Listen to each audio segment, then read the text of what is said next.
मेरे दोस्तों और यारों, डीसी की new film after the Superman Supergirl women of tomorrow 2026 में रिलीज़ होगी। जैसे कि हमें सबको पता है कि इस बेस है सुपरगर्ल वुमेन ऑफ टुमारो की कॉमिक्स पर, जो कि टॉम किंग के द्वारा लिखी गई है।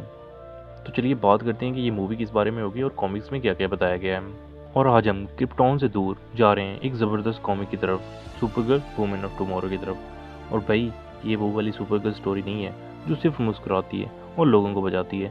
ये सुपरगर्ल बदले भी निकल रही है, और हाँ, इसके पास भी तलवार भी है। खालिल भाई, थोड़ा नोट कर लो। ये कहानी लिखी है टॉम किंग ने, और भाई इसका क्या खूबसूरत आर्ट है। इतना खूबसूरत कि वॉलपेपर लगेंगे, और आपको हर पन्ना आप इतना खूबसूरत है कि आप जूम इन करके देखोगे। तो चलिए शुरू करते हैं इसकी कहानी के बारे में। तो कहानी ऐसे शुरू होती है। कारा एक एलियन प्लेनेट पे बर्थडे मना रही होती है, रेड सन के नीचे रिलैक्स कर रही होती है, क्योंकि उसके नीचे उसकी पावर्स नहीं चलती। मतलब एक दिन नॉर्मल इंसान की तरह वो ज़िंदगी गुजार रही होती है। वहाँ पर एक रूथ नामी एक एलियन लड़की उसके पास आती है। उसके वालिद को कत्ल कर दिया गया होता है। वो जस्टिस चाहती होती है। वो किसी कॉप के पास नहीं जाती, किसी और के पास भी नहीं जाती, वो आती है तो सुपरगर्ल के पास। कारा कहती है, भाई मैं तो चिल करने आई थी यहाँ पर। लेकिन बात बढ़ जाती है, असैसिन फाइट्स होती हैं, गैलेक्सी होपिंग होती है, और कारा बन जाती है एक कॉस्मिक नाइट। कारा लिटरली बर्थडे मनाने गई होती है, लेकिन रिटर्न गिफ्ट में उसे जॉन विक बना दिया जाता है। ये वो सुपरगर्ल नहीं है जो सिर्फ सुपरमैन की शैडो में रहती है। ये वो कारा है जिसके पास गुस्सा है, पेन है, हिम्मत है, और सब कुछ है। और अगर तुम्हें लगता है कि सिर्फ बैडमैन ही ट्रॉमा किंग है, तो कारा कह रही है ज़रा मेरी स्टोरी भी सुन लो। इस कॉमिक में सिर्फ एक्शन नहीं है, इमोशंस हैं, फिलॉसफी है, और एक लड़की की स्ट्रगल भी है जो सुपरमैन की शैडो से बाहर निकलती है। रूथ कहती है, मुझे इंसाफ चाहिए और मुझे चाहिए हो तुम। कारा पहले मना करती है, लेकिन फिर कुछ ऐसी बातें होती हैं कि उसे मजबूर होकर तलवार उठाना पड़ती है। और फिर शुरू होती है एक जर्नी, प्लैनेट क्रॉस करते हुए, असैसिन से लड़ते हुए, और एक किलर के पीछे भागते हुए। मतलब कारा का बर्थडे इतना ख़राब हो गया, नेक्स्ट टाइम वो अर्थ पे ही मैकडोनल्ड्स में मनाएगी। अब भाई, कहानी में मज़ा तब आता है जब एक विलन भी जहरीला हो। तो मिलाते हैं आपको करीम से।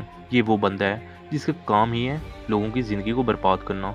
रूथ के वालिद को इसने सिर्फ इसलिए मार दिया क्योंकि उसे फ़र्क नहीं पड़ता, उसे उसके सामने किसी की भी कोई वैल्यू नहीं है। करीम का करेक्टर कोल्ड ब्लडेड है, रूथलेस है, इगोइस्टिक है, और एक इतना ओवर कॉन्फिडेंट लगता है कि उसे यूनिवर्स का बाप समझा हो उसने अपने आप को। और भाई, इसने कारा को भी तंग किया हुआ है, और उसने तलवार उठा ली है। करीम का करेक्टर दिखाता है कि किस तरह कुछ लोग पावर के नशे में इतने अंधे हो जाते हैं कि वो किसी की ज़िंदगी की भी कोई वैल्यू नहीं देते। और इसी वजह से कारा का मिशन वो है कि ज़्यादा पर्सनल हो जाता है। ये सिर्फ एक रिवेंज स्टोरी नहीं है, ये एक फाइट है जस्टिस के लिए against a man who thinks he is untouchable. मतलब करीम इतना टॉक्सिक है, ये वो विलेन है जिसको थैनोस भी देखकर बोलेगा, भाई थोड़ा रिलैक्स कर, इतना टॉक्सिक होने की भी क्या ज़रूरत है। दोस्तों, सुपरगर्ल वुमेन ऑफ टुमारो एक मास्टरपीस है।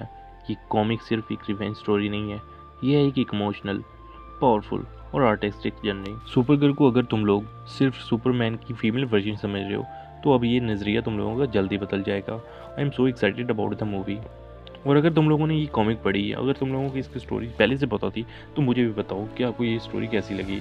और आप ये भी बताओ कि आप मूवी के लिए कितने ज़्यादा एक्साइटेड हो, कमेंट्स करके। तो दोस्तों, वीडियो को लाइक करो, सब्सक्राइब करो और बेल आइकन को दबाओ, वरना करीम तुम्हारा बर्थडे भी ख़राब कर देंगे। मिलते हैं नेक्स्ट वीडियो में। Thank you.